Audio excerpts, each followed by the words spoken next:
update ng bayan, maasahan anumang panahon.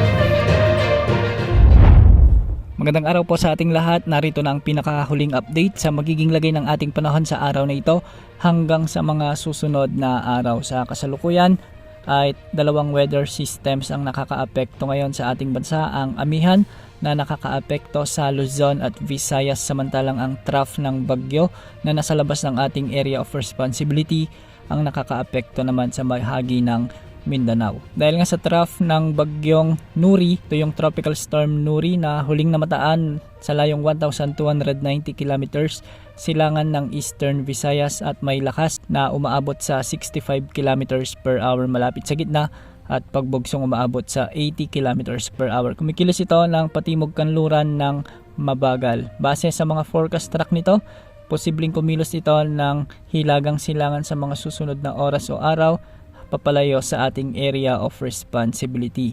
Dahil nga sa trough ng bagyong ito, asahan ang maulap na kalangitan na may mga kalat-kalat na pagulan at pagkidlat pagkulog sa Dinagat Islands, Surigao del Norte, Surigao del Sur at sa may Davao Oriental. Mag-ingat po dahil posible ang banta ng mga biglaang pagbaha o pagguho ng lupa, lalo na kung may mga umiiral na katamtaman at minsan ay malalakas na pag-ulan. Samantala patuloy naman na nakakaapekto at nagdadala ng malamig na panahon ang amihan o northeast monsoon.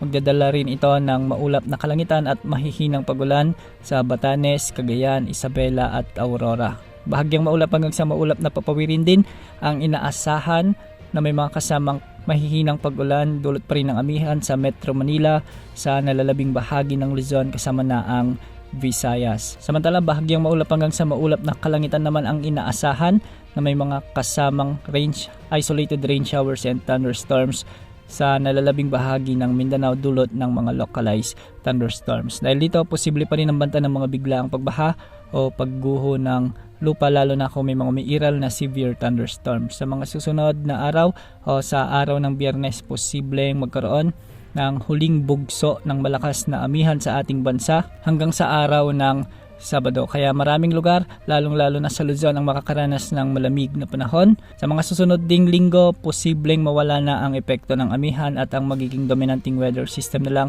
ay ang mainit na hangin mula sa karagatang Pasipiko o ang easterlies. Yan muna ang latest sa lagi ng panahon. Ito po ang weather update ng bayan, maasahan anumang panahon.